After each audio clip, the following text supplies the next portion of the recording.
옆에 계시는 분들과 한번 인사 한번 나눌까요? 한 주간 잘 지내셨습니까? 네, 여기 한마디 더 해볼까요? 제가 밥 한 끼 사겠습니다. 시간 한번 내주십시오. 네, 옆에 누가 앉으셨는지 기억하셔야 됩니다. 그래야 또 가족이 앉으셔가지고 가족에게만 말씀하지 마시고 가족 아닌 옆에 분을 돌아보시면서 또 한번 얘기하셔야 됩니다. 하나님이 우리를 부르실 때 하나님의 부르심에는 항상 후회가 없으십니다. 그리고 하나님이 이게 옳다라고 판단하시고 이렇게 하시기를 작정하시면 포기하지 않으십니다. 생각해 보십시오. 모세를 하나님이 부르시는데 모세는 계속해서 거절하지 않습니까? 나름 이유가 있습니다. 하나님이 모세를 처음 부르자 하나님 저는 자격이 없습니다 라고 이야기하면서 자기 정체성의 문제를 가지고 하나님의 부르심을 거절했습니다. 하나님의 설득에 그는 고개를 끄덕거리고 난 다음에 두 번째 또다시 거절을 합니다. 두 번째 거절은 내가 누가 보냈다고 말하겠습니까? 내가 누가 보내서 이런 일을 한다라고 가서 말할 수 있습니까? 라는 하나님이 누구십니까? 하나님, 당신의 이름이 무엇입니까? 하나님의 정체성에 대한 문제를 가지고 핑계를 댔습니다. 내가 하나님 잘 모릅니다. 어디 가서 말하라고 해도 하나님에 대해서 설명하라면 제가 뭐라고 말할 수 없습니다. 이렇게 이야기를 하면서 거절을 했습니다. 오늘 그런데 4장 1절 말씀을 보면 모세는 또다시 거절했기 때문에 하나님은 세 가지 이적을 보여주시면서 다시 모세를 설득합니다. 4장 1절을 보십시오. 거절한 이유가 나오죠. 그들이 나를 믿지 아니하며 내 말을 듣지 않고 이르기를 여호와께서 내게 나타나지 아니하셨다 하리이다. 여러분, 내 말을 듣지 않고 분명히 하나님이 이런 분이다 라고 설명을 하니까 야, 저거 이론으로 배워서 말하는 거야. 저 잘 알지도 모르면서 하나님 핑계 대는 거야. 이렇게 이야기할 수 있지 않습니까? 그래서 이렇게 이야기를 할 때 분명하게 여기에서 다시 한 번 더 강조하는 것은 만약 내가 이렇게 얘기해도 저거 거짓말이라고 얘기하고 나를 믿지 아니하면 어떡합니까? 내 말을 듣지 아니하면 신뢰가 바닥에 떨어지고 하나님도 손해 아닙니까? 그러니 저 보내지 말고 다른 사람 보내십시오. 이렇게 이야기한 거죠. 여러분, 그런데 만약 하나님의 부르심이 바뀔 수 있다고 하면 하나님이 이 정도에는 포기해야죠. 왜요? 일반적으로 모든 일에 한 3세판 가면 정리가 끝나잖아요. 한 3세판 해봐가지고 아니면 딱 정리하고 마무리 짓는데 하나님은 포기하지 않습니다. 여전히 모세를 다시 설득을 하는데 여러분, 모세 안에 있는 거절의 이유를 꿰뚫어 보시고 이것을 만지시는 거죠. 더 쉽게 표현하면 모세에게 지금 더 문제가 되는 것은 심리적인 문제가 작동하고 있는 거죠. 모세인들 왜 애굽으로 돌아가고 싶지 않았겠습니까? 이 미디안 광야에서 먼지 풀풀 날리는 별 볼 일 없는 이곳에서 양치기로 살면서 왜 애굽이 그립지 않았겠습니까? 그러나 돌아가려고 할 때마다 그의 발목을 잡는 한마디의 말이 있었습니다. 출애굽기 2장 14절에 있는 말씀이죠.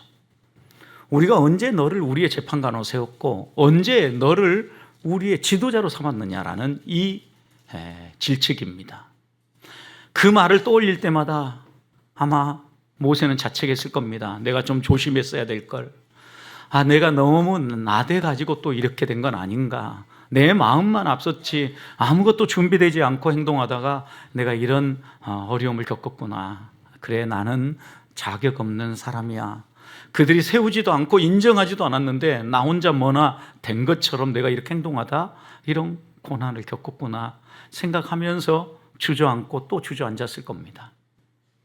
여러분, 그런데 또 하나 모세가 돌아가려고 할 때마다 그를 괴롭혔던 대상이 한 사람이 있습니다. 애굽의 바로입니다. 다른 사람은 만나도 그런다고 치지만 두 번 다시 안 만나고 싶은 존재가 있다면 바로 왕이었을 겁니다. 왜요? 그래도 입양된 아들이지 않습니까? 모든 권세를 가지고 모든 걸 다 좌우할 수 있는 존재 아닙니까? 그런데 노예 한 사람 쳐 죽였고 노예를 괴롭히는 노예 감독관 한 명을 쳐 죽였고 또 그것 때문에 살인죄가 있다라고 얘기를 듣자마자 모세를 죽이겠다고 수소문하면서 모세를 추격했어요. 이상하지 않습니까, 여러분? 바로가 자기를 신뢰하지 않는다라는 것을 금방 안 거죠. 만약 정말 아들로 받아줬다면 이렇게 했겠습니까, 여러분? 그래, 그 친구는 근본적으로 히브리 피가 흐르고 있기 때문에 아마 이렇게 행동하여 이런 사람은 싹부터 잘라내야 돼. 바로왕이 이랬을 가능성이 높다라는 거죠. 그러니 모세는 두 번 다시 이 바로를 또 만나고 싶지 않은 거예요. 그런데 하나님은 바로에게 가라는 거예요. 바로에 가서 내 백성 이스라엘을 구출해 내라는 거예요. 예배하는 백성으로, 언약의 백성으로 회복시키라는 거예요. 모세의 발이 떨어질 리가 만무합니다. 여러분, 이런 모세를 하나님은 어떻게 설득합니까? 하나님의 설득은요, 모세가 지금 제시하는 것은 자기 형편과 처지와 환경, 조건들을 따지면서 계속해서 거절하는데, 하나님은 너의 형편과 처지가 중요한 게 아니다. 우리가 진정으로 하나님의 일을 할 때 중요하게 보아야 될 것은 내가 어떤 자격을 갖추고 어떤 준비가 되어 있는 어떤 사람인가 보다 더 중요한 것이 있다. 그것은 하나님을 의지하고 하나님을 붙잡는가, 하나님을 온전히 신뢰하는가, 신뢰하지 않는가의 문제라는 거예요. 생각해 보십시오. 모세가 계속해서 핑계댈 때마다 하나님은 계속해서 내가 너와 함께 하겠다. 너의 그 문제되어지는 형편과 처지를 내가 책임져 주겠다. 덮어주겠다. 문제가 되지 않도록 해결해 주겠다. 계속해서 약속하고 있지 않습니까? 오늘 본문도 하나님은 세 가지 이적과 표적, 표징을 통하여서 분명하게 모세를 또다시 설득합니다. 우리도 하나님 앞에서 믿음으로 반응할 때 하나님이 부르심에 주저할 때가 많습니다. 하나님이 이것을 우리에게 사명으로 말씀하실 때 이건 나한테 들려주시는 말씀이 아니라 다른 사람에게 하는 말 같아 라고 이야기하면서 회피할 때가 많습니다. 한 번이 아닙니다. 모세처럼 3번씩 반복할 수 있습니다. 그러나 그럼에도 불구하고 하나님이 우리의 마음속에 또다시 노크해 온다면 우리는 다시 한 번 더 생각해 봐야 합니다. 하나님은 우리를 어떻게 설득하십니까? 모세를 어떻게 설득했습니까? 우리가 붙잡아야 될 말씀은 무엇이고 한 주를 살아갈 때 다시 한 번 더 우리의 마음속에 살려내야 될 믿음의 도는 무엇입니까? 먼저 2절 말씀 보십시오. 하나님은 모세에게 제일 먼저 내 손에 있는 것이 무엇이냐고 질문하십니다. 여러분, 모세가 가진 것이 무엇인가를 보게 하신 거죠. 생각해 보십시오. 하나님이 모세의 손에 들고 있는 게 지팡이라는 걸 몰라서 물었겠습니까? 손에 든 게 지팡이인 줄 알아요. 모세는 내 손에 있는 게 무엇이냐라고 물으니까 바로 그대로 대답합니다. 지팡이입니다. 여러분, 그때 하나님은 모세에게 뭘 명령합니까? 지팡이를 한번 땅에 던져봐라. 던지자마자 이 지팡이가 어떻게 변화됩니까? 뱀으로. 여러분, 이런 일들은 가끔 누구도 행합니까? 마술사들도 행합니다. 실제로 애굽의 마술사들도 행했습니다, 여러분. 여러분, 그런데 이것은 분명히 하나님이 하시는 일이라는 것을 모세에게 각인시켜주고 또 이 일을 통해서 하나님이 이 모든 걸 해결한다라는 것을 깨우치기 위해서 그 다음 명령을 하십니다. 하나님은 모세에게 그 뱀의 어디를 잡으라고 얘기합니까? 꼬리를 잡으라고 얘기합니다. 여러분, 뱀이 이렇게 살기등등하게 공격한다. 그러면 우리가 이 뱀을 피해서 도망하거나 아니면 어디를 잡아야 됩니까? 꼬리? 이 뱀은 어떤 뱀일까요, 여러분? 이 당시에 이 중동이라든가 이 사막지대에 유명했던 코브라였다, 코브라. 여러분, 지금도 몇몇 그 역사의 유적지들 가보면 고대 유물들 가운데 지혜의 상징과 힘과 권세의 상징을 뱀이라고 생각했기 때문에 여러분, 이 코브라 형상하는 거 보셨죠? 네. 저도 그 캄보디아 앙코르와트 갔을 때, 이게 온통 뱀밖에 안 보이더라고요. 코브라밖에 안 보여요. 이게 머리가 7개 달린 뱀, 이러다 보니까, 이게 왜 그런지 모르겠지만, 그것만은 아닐 거라고 생각이 돼요. 가서 일주일 내내 강의해야 되는 이 강의 부담 때문에 그랬을 수 있는데, 캄보디아만 가면 저는 머리가 아프더라고요. 이게 뱀이 공격하나, 속으로. 그럴 일은 없는데. 이런 생각을 가지고 영적 전투를 했던 기억이 납니다. 분명한 것은요, 그 당시에 이 뱀은 코브라였을 거란 말이에요. 코브라라고 하면 생명력이 얼마나 강했을 거며 한번 쐈다면 어떻게 될까요? 죽는다고 봐야죠, 여러분. 독성이 강한 뱀인 거죠. 그런 뱀이 딱 눈앞에 나타났을 때 자기 손에 있는 지팡이가 이렇게 바뀌었는데 꼬리를 집어라, 꼬리를 잡아라 이렇게 말하면 누가 꼬리 잡겠습니까?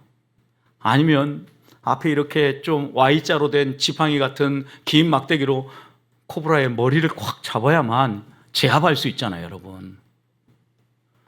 이 말씀은 뭘 얘기하는 거예요? 하나님이 책임져 주겠다라는 것을 약속한 거죠. 사람의 지혜와 사람의 생각으로는 머리를 잡고 머리를 타격해야 마땅하지만 꼬리를 잡아도 이 뱀이 더 이상 힘쓰지 못하고 너를 쏘지 못하도록 지켜주시겠다는 하나님의 약속이죠, 여러분. 여러분, 그렇다고 해서 일부러 가서 위험한데 꼬리 잡고 그러지 마십시오. 하나님 말씀하시니까 이런 일이 벌어진 거예요. 하나님 말씀도 없이 우리는 막 이렇게 하다가 무모하게 어리석은 행동들을 할 때가 있어요. 여러분, 그런데 이 표적은 분명히 하나님이 모세를 지금 설득하고 있는 거죠. 여러분, 모세의 손에 쥐고 있는 게 지팡이에요.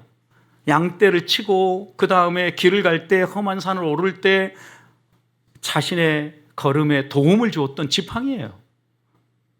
평범한 지팡이라고요. 특별한 지팡이가 아니에요.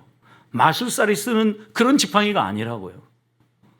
여러분, 그런데 하나님은 그 지팡이를 내어놓자, 땅에 던지자 말자 뱀이 되게 하고 생명력도 있게 하시고 독성도 있게 하시고 또 그 강력하고 또 독이 강한 코브라랄지라도 하나님의 말씀을 따라 꼬리를 잡으니까 지팡이가 되었어요.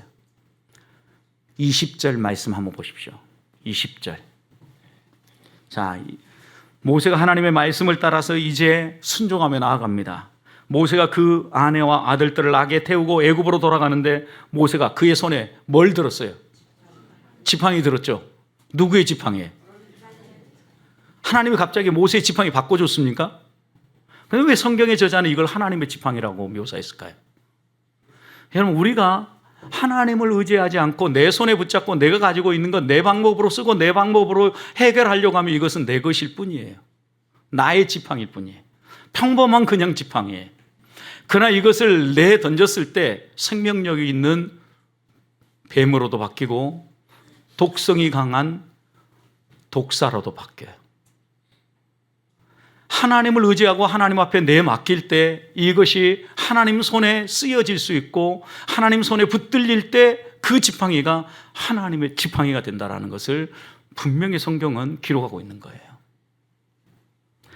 생각해 보십시오. 어리석은 행동을 요구하시는 데는 나를 믿고 따라오라는 하나님의 말씀이 달려 있는 거죠. 너 생각으로 분석하고 너 생각으로 모든 걸 판단하는데 너가 지금 만날 사람들이 누구냐라는 거죠. 종살이로 얼마나 마음이 피폐해져 있습니까? 이스라엘 백성은. 또 바로 양 생각해 보십시오. 이스라엘 백성 나간다면 쉽게 내어줄 사람이 아니지요. 그리고 바로 왕 보십시오. 어려움을 겪으면 그래 가게 해줄게. 며칠 지나지 않아서 하루 지나서 또다시 마음을 바꿔버리잖아요. 교활하고 변덕이 심하다라는 거죠. 그 당시에 뱀은 지혜와 권력과 힘의 상징이었기 때문에 보좌라든가 그 다음에 왕들의 이 왕관에 즐겨 그 문양을 새겼다고 합니다. 그러니 하나님께서 이 예를 통하여서 다시 한번 연상시키고 상상하게 만드는 것은 교활하고 그리고 변덕이 심한 애굽의 바로를 생각했을 거예요. 이 바로가 너를 잡아먹을 것처럼 독을 쏘아서 너를 죽일 것처럼 달려와도 내 말에 순종하여서 가면 그 바로 어떻게 한다? 하나님이 알아서 처리한다.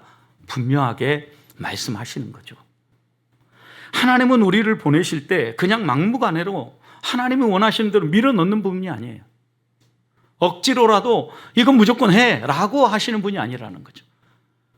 시간이 걸려도 하나님은 설득하십니다. 기다리십니다. 그리고 하나님을 온전히 신뢰하고 하나님의 말씀에 순종하며 나아갈 수 있도록 기적을 보여서라도 이적을 보여서라도 깨우치신다라는 말씀입니다. 우리 주님도 제자를 보낼 때 그냥 보내지 않았습니다. 내가 너희를 보내는데 이리 가운데로 보내는 것 같다라고 얘기하시면서 우리가 당부한 게 무엇입니까? 뱀 같은 지혜로움과 비둘기 같은 순결함을 가지고 너희가 세상 속에 살아가야 된다. 복음 들고 나아가는 사람들에게 우리 주님이 약속하신 게 있습니다. 마태복음 16장 17절 18절 말씀을 보면 믿는 자들에게는 이런 표적이 따르니 곧 그들이 내 이름으로 귀신을 쫓아내며 새 방언을 말하며 뱀을 집어 올리며 무슨 독을 마실지라도 해를 받지 아니하며 병든 자에게 손을 얹어 기도한즉 나으리라. 여러분, 우리 주님도 우리를 보낼 때 그냥 보내지 않았어요. 우리가 살아가는 삶이 얼마나 위험하고 또 위협적이고 또 얼마나 위험한지를 인지하고 뱀 같은 지혜로움과 비둘기 같은 순결함으로 하나님을 의지하라고 했어요. 그리고 믿는 자에게 권세를 주셨는데 어떤 권세를 주셨습니까? 우리 믿는 자에게 하나님은 분명하게 약속하셨습니다. 내 이름으로, 우리 주님을 의지하고 우리 주님의 이름으로 귀신을 쫓아내리라. 이 세상의 권세 잡은 자들을 제압할 수 있는 힘을 주겠다라는 거죠. 이것만이 아닙니다.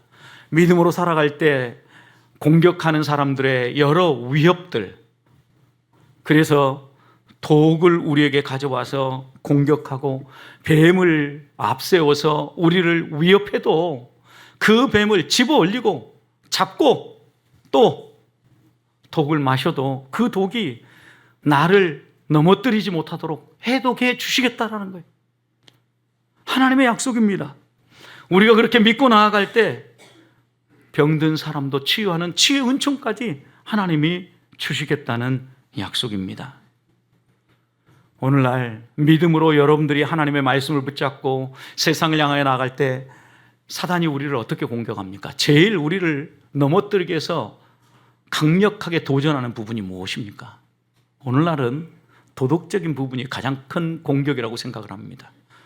우리 스스로 내가 별 볼 일 없는 사람이고 도덕적으로 나는 무너졌고 나는 하나님 앞에 설 자격이 없는 존재라고 사단은 우리를 계속해서 참소하기 때문입니다. 다른 어떤 특별한 것보다는 도덕적인 것, 특별히 이 도덕적인 부분 가운데서도 아주 은밀한 부분으로 공격해 옵니다. 우리의 이기심, 우리의 탐욕을 공격해 옵니다. 은근히 나의 이기심을 가지고 은근히 나의 탐욕을 추구하면서 살아가면서도 마치 이것이 주의 일인 것인 양 오해하게 만듭니다. 여러분, 그런데 이런 이기심, 이런 도덕적 유혹 우리들이 물리쳐야 합니다. 하나님을 의지하면서 하나님의 사람답게 순종하며 나아가야 합니다. 그래야 하나님이 우리를 이 미디안 광야에서 한낱 양치기로 쓰러지지 아니하고 하나님의 사람으로 하나님 같은 존재로 우리를 변화시킨다는 말씀입니다. 여러분, 모세를 불러서 모세를 가게 하는데 모세가 떠날 때 하나님은 어떻게 글을 쓰실 것을 이야기하십니까? 16절 한번 보시기 바랍니다. 그가 너를 대신하여, 이제는 입이 뻣뻣해서 말 못한다라고 하니까 아론 세워서 말하게 하겠다라고 이야기한다면 하나님 하신 말씀입니다. 그가 너를 대신하여 백성에게 말할 것이니 그는 내 입을 대신할 거예요. 너는 그에게 어떤 존재가 되리라? 하나님같이 되리라. 여러분, 하나님이 우리를 이 세상 가운데 하나님 같은 존재로 세우고 하나님의 형상을 회복시키시고 신의 성품에 참여한 자로서 이 땅 가운데 하나님이 어떤 분인가를 증언하며 살기를 원하신다고요. 이 믿음을 가지고 순종하며 나아가는 하나님의 사람들 되시기를 축복합니다. 그런데 하나님은요, 이렇게 우리에게 어떤 것을 설득하고 증거를 보여주실 때 이제는요, 세 번째 왔잖아요. 모세가 더 구하지 않았는데도 불구하고 보너스를 주십니다. 보너스. 6절을 보십시오. 여호와께서 또 그에게 이르시되 내 손을 품에 넣으라 하시매 그가 손을 품에 넣었다가 내어보니 그의 손이 무엇이 생겼어요? 나병이 생겨 눈과 같이 되었다. 여러분, 멀쩡하던 손을 한번 품에 넣어보라는 거예요.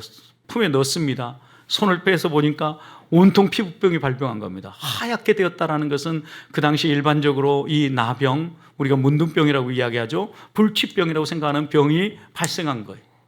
그러자 하나님은 다시 이 손을 품에 넣으라고 얘기하죠. 품에 넣자 어떻게 됐어요? 꺼내니까 다시 온전하게 새 살로, 본래 살로 돌아왔더라는 거예요. 그 당시에 이 나병은요, 불치병이었어요. 사람들이 생각할 때 이것은 저주라고 생각을 했습니다. 하나님께 저주를 받아서 이런 병이 생기고 불치병에 걸린다라고 생각을 한 겁니다.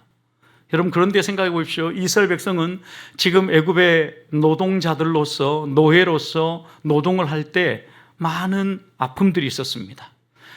그들이 노동하는 그 환경이 열악했다는 이야기입니다. 국고성을 짓고 여러 가지 건축을 할 때 어느 순간 자기도 모르는 사이에 독사가 나와서 톡 쏘면서 그들에게 독을 전파해서 죽기도 하고, 환경이 불결하기 때문에 불결한 환경에서 노동하고 제대로 씻지도 못하기 때문에 피부병이 발병하고 그 질병으로 인하여서 죽어가는 사람도 생겼습니다. 여러분, 그런데 이 피부병이 만약 이 사람들의 기준에 따라서 고쳐지지 않는 피부병이라고 하면 나병을 의심했고, 이 나병에 걸렸다고 하면, 고쳐지지 않는다고 하면 사람들은 모두 다 저 뭔가 잘못한 게 있어, 하나님의 저주를 받아서 저렇게 죽어가는 거야 라고 손가락질을 하는 가운데 죽어가고 있었다라는 거예요. 하나님은 이런 상황 가운데 살아가는 이스라엘 백성을 설득하기 위해서 두 번째 표적을 주신 겁니다. 이스라엘 백성이 어떤 고통 가운데 노동을 하면서 생명의 위협을 당하고 또 하나님의 저주를 받으면서 쓰러져 간다라고 생각하더라도, 하나님은 너희에게 관심을 가지고 있고 너희를 사랑하며 너희의 모든 이런 질병을 치유하는 분이라는 것을 이 모세에게 준 두 번째 표징, 이 이적을 통하여 말씀하시는 겁니다. 하나님은 치유하고 회복하시는 분이십니다. 인간 이하의 삶을 살고 하나님의 형상이 깨어진 사람조차도 살리시는 분이십니다. 예수님 시절의 거라사 광인을 여러분 생각해 보십시오. 이 사람은 강력한 귀신에 사로잡혔습니다. 그래서 그 군대의 이름도 그 귀신의 이름도 군대였습니다. 여러분, 군대 귀신 들린 이 광인의 삶을 보십시오. 삶의 터전이 사람들이 살아가는 곳이 아닙니다. 죽은 사람들이 있는 공동묘지입니다. 여러분, 거기에서 돌로 기아장으로 자기 몸을 빡빡 긁으면서 인간 이하의 삶을 살아갑니다. 여기에다 옷도 홀라당 다 벗었습니다. 소리를 지릅니다. 누군가 가서 그를 좀 절제시키고 인간답게 살아가고자 만들고자 해도 손쓸 수가 없습니다. 완전히 하나님의 형상을 따라 지음받은 한 사람의 하나님의 형상마저도 깨어져 버리고 짐승보다 더 못한 삶으로 나락으로 떨어져 있습니다. 여러분, 그런데 예수님이 이 사람을 만나 주셨습니다. 예수님이 만나서 그 사람을 피폐하게 만들고 있는 귀신을 내쫓 주셨습니다. 군대 귀신을 쫓아 그의 삶이 온전해졌습니다. 옷을 입었습니다. 자기의 삶으로 돌아왔습니다. 그가 뭐라고 안증합니까? 나는 전에 너희가 알던 대로 그렇게 살았던 사람이다. 그런데 내가 만난 사람, 그 예수를 만나고 보니까 내가 이렇게 변화되었다. 분명히 우리 주님은 치유와 회복의 하나님입니다. 예수님의 사역 가운데, 3대 사역 가운데 예수님이 매우 중요하게 여긴 것 가운데 하나가 바로 이 치유 사역이죠. 하나님 나라를 가르치고 하나님 나라의 복음을 선포하면서 죽어가는 영혼들을 살렸을 뿐만 아니라 하나님 나라의 실제를 증명하기 위하여서 수많은 환자들, 질병을 가진 사람들을 치유해 주셨어요. 결국 이것을 통하여서 하나님이 말씀하시는 것은 우리의 몸의 연약함과 우리의 여러 가지 환경들은 하나님만이 변화시키시고 치유하신다라는 것을 분명히 말씀하시는 겁니다. 치유의 사역은 우리가 하는 것 같아도 우리가 하는 것이 아니라 하나님이 하신다라는 겁니다. 여러분, 수많은 사람들이 마치 자신이 능력이 있어서 이것을 하는 것 같습니다. 천만의 말씀이에요. 모세가 능력이 있어서 품에 넣었더니 그 품에서 나병이 발병하고 품에 넣었더니 또 그 손에 온전함이 돌아왔습니까? 천만의 말씀이에요. 모세는 순종했을 뿐이에요. 모세의 손에 나병이 발병하게 하신 분도, 그리고 깨끗하게 온전하게 돌아오게 하신 분도 하나님이셔요. 하나님이 하셔요. 여러분, 우리가 믿음의 길을 걸어갈 때 실수하지 말아야 될 부분이 바로 이 부분이에요. 우리는 하나님이 하셨음에도 불구하고 내가 했다라고 이야기를 합니다. 내가 이렇게 만들어냈다라고 이야기를 합니다. 그래서 문제가 드러날 때는 항상 그 문제의 핵심은 내 자신에게 있는데 나를 보지 아니하고 다른 사람을 봅니다. 나는 문제가 없습니다. 말씀을 들어도 이 말씀은 나에게 주는 말씀이 아닙니다. 이웃에게 주는 말씀입니다. 우리 가족 가운데 누구에게 주는 말씀이고, 우리 목장에 누구에게 주는 말씀이고, 우리 교회 아무에게 주는 말씀이라고 생각합니다. 나에게 주는 말씀이라고 생각하지 않아요. 여기서부터 문제가 시작되는 거예요. 여러분, 이렇게 반응하면 치유는 일어나지 않습니다. 회복은 일어나지 않습니다. 내가 문제이고 내가 하나님 앞에서 잘못했음을 하나님 앞에 고백해야 합니다. 그래야 치유가 일어나고 회복이 일어납니다. 하나님이 보너스로 이 표적을 보여주시는 이유가 무엇입니까? 들판에서 강제 노역을 하다가 독사에 물리기도 하고 불결한 환경에서 나병에 노출되어 하나님의 저주를 받은 백성이라고 말을 들으면서 죽어가는 사람들, 그들을 모든 멍에로부터 풀어주시고 해방시켜 주시기 위해서 하나님이 이 두 번째 표적을 주시는 겁니다. 그리고 분명히 이야기하는 겁니다. 걱정하지 마라. 너 무엇 때문에 너가 진짜 하나님이 보낸 사람이라는 걸 무엇으로 확인할 수 있느냐? 신뢰성의 문제를 제기한다 할지라도 나는 지금 그들이 가지고 있는 문제를 실제적으로 해결하기 위해서 너를 보낸다. 그리고 이 증거를 보여줘라 라고 말씀하시는 겁니다. 사랑하는 성도 여러분, 여러분 가운데도 치유와 회복이 필요한 부분이 있습니까? 누가 그 치유를 이루실 수 있고 누가 회복하실 수 있습니까? 하나님께 우리의 모든 것들을 내어 맡겨야 합니다. 하나님 치유의 하나님이십니다. 하나님이 우리를 변화시킬 수 있습니다. 그래서 모세에게도 내가 함께 간다. 내가 가면 모든 문제가 해결된다. 같이 가자 라고 부르시는 것입니다. 그러니 하나님 앞에 내 처지와 형편 내세우지 마십시다. 내 처지와 형편보다 더 중요한 것은 내가 하나님을 붙드냐 아니면 그러지 않느냐는 겁니다. 여러분, 내가 못한다고 하는 것은 하나님을 못 믿겠다라는 겁니다. 솔직해야 합니다. 그러면 하나님 앞에 기도가 달라져야 됩니다. 내 형편과 처지를 바꿔달라고 기도하는 게 아니라 하나님 믿게 해달라고 기도해야 합니다. 그래야 우리의 형편과 처지도 회복되어지고 더 나아가서 회복의 역사도 일어나는 겁니다. 한 주간 이렇게 믿음의 길을 걸어가시기를 주님의 이름으로 축복합니다. 세 번째, 하나님은 모세에게 이렇게 말씀하시면서 가서 이 두 표적을 보여줬는데 이 두 표적도 믿지 않는다고 하면 세 번째 표적 하나 더 보여줘라 라고 말씀하시죠. 9절 보십시오. 그들이 이 두 이적을 믿지 아니하면 내 말을 듣지 아니하거든. 이 두 이적도 믿지 않고 너가 말하는 말, 야, 너 또 쓸데없는 말 한다 라고 이야기하거든. 너는 나일 강물을 조금 떠다가 땅에 부으라. 내가 떠온 나일 강물이 땅에서 피가 되리라. 여러분, 나일 강물을 떠다가 땅에다 부었습니다. 그런데 이 물이 뭐가 돼요? 피가 돼요, 피가. 여러분, 그런데 이 당시에 이집트 사람들은요, 애굽의 사람들은요, 나일 강을 그들의 생명줄이라고 생각을 했어요. 그리고 나일 강이 한 번씩 범람하면 나일강 삼각조 델타 지역 있죠? 이 지역은요, 풍요로운 땅으로 바뀐다고 했어요. 그러니 우리들의 풍성함과 우리의 삶을 지탱하게 해주는 신이 이 나일강이라고 생각한 거예요. 평소에 그들은 이 나일강 때문에 먹고 살았고, 나일강 때문에 그들의 삶이 윤택할 수 있고, 나일강 때문에 자신의 삶에 새로운 길이 열렸다라고 말하는 사람들입니다. 그런데 하나님은 이스라엘 백성들에게 다시 한번 하나님이 모세를 보낸 증거로서 이 나일강 물을 떠다가 땅에 부으라는 거예요. 그러면 피가 되게 하겠다라는. 그들이 믿고 의지하고 섬기던 그 신, 그리고 애굽 사람들이 그렇게 중요하게 생각하는 그 신도 하나님이 어떻게 하겠다는 거예요? 심판하겠다라는 거죠. 여러분 생각해 보십시오. 물을 떠다가 땅에 부으면 이 물 다시 해소할 수 있습니까? 없습니까? 없어요. 되돌릴 수 없어요. 불가역적이에요. 다시 돌이킬 수 없다고요. 여러분, 그런데 물을 부었는데 물로 끝난 게 아니라 물을 부은 자리에 뭐가 남아있어요? 피가 남아있는 거죠. 물이 변해서 물을 떠다 붓는 순간 피로 변하는 거죠, 여러분. 피는 무엇을 상징합니까? 생명이라고 그랬죠. 생명을 상징했어요. 그런데 피는 흘린 피라고 성경에 기록되면 이건 뭘 상징해요? 죽음을 상징해요. 생명과 죽음이 이 피에 달려 있는 거죠.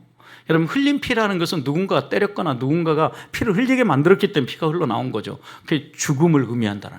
그래서 생명과 죽음을 의미하죠. 여러분, 생명과 죽음을 의미하는데 이들은 나일강이 자신들의 생명이고 자신들이 이 나일강의 도움을 얻지 못하면 죽는다라고 생각하고 있는 그들을 향하여서 하나님이 생명과 죽음을 주관하는 참신이라고 보여주시는 거죠. 너희는 애굽이 먹여 살린 것 같고 나일강이 너희를 먹여 살린 것 같지만 하나님이 너희의 하나님이고 너희의 생명의 주관자라는 걸 분명히 이 세 번째 이적을 통해서 보여주시는 겁니다. 사랑하는 성도 여러분, 하나님의 말씀에 순종하며 믿음의 길을 내딛는 사람에게 복이 있습니다. 하나님은 계속해서 모세에게 설명할 때도 그렇고 또 그 이후에 믿음의 길을 걷는 사람들에게도 반복적으로 우리에게 교훈하는 것 가운데 하나는 순종하며 믿음의 길을 내디딜 때 하나님이 약속하신 은혜와 복을 누릴 수 있다라고 이야기를 합니다. 문제는 우리들의 순종입니다. 순종은 하나님에 대한 바른 이해로부터 흘러나옵니다. 우리가 믿는 하나님이 어떤 분인가를 분명하게 알지 못하겠으면 좀 더 알아가기 위해서 몸부림칩시다. 성경 공부 열심히 해야 됩니다. 말씀 열심히 읽어야 됩니다. 하나님 앞에 나와 기도해야 합니다. 하나님을 이해해야만 하나님이 뭐라고 말씀하시든지 그 말씀에 순종하며 나아갈 수 있는 겁니다. 하나님이 이해되기 전까지는 우리는 거절하고 배반할 수밖에 없습니다. 그러나 하나님은 우리가 하나님을 바로 이해하고 하나님을 순종하며 따라오기를 원합니다. 하나님은 우리가 말씀에 순종함으로 우리에게 맡겨주신 사명의 길을 걸어가기 원하십니다. 하나님은 생명의 주관자이실 뿐만 아니라 길, 흉, 화, 복을 주관하시는 분이십니다. 그래서 하나님은 우리에게 항상 이렇게 얘기합니다. 하나님을 바로 이해하고 그 하나님에게 우선순위를 둬라. 그 하나님이 명령하시는 것에 순종해라. 먼저 그의 나라와 그의 뜻을 이루기 위해서 너의 삶을 드려라. 그러면 너희에게 필요한 것이 무엇인 줄 아시는 하나님께서 채워주시리라. 약속의 말씀입니다. 이 말씀을 믿고 하나님의 말씀을 따라 걸어감으로 우리의 삶 가운데 일하시는 하나님의 손길, 특별히 하나님이 행하시는 이적들을 경험하면서 이 땅 가운데 하나님을 증언하며 살아가는 주의 자녀들이 되시기를 주님의 이름으로 축복합니다.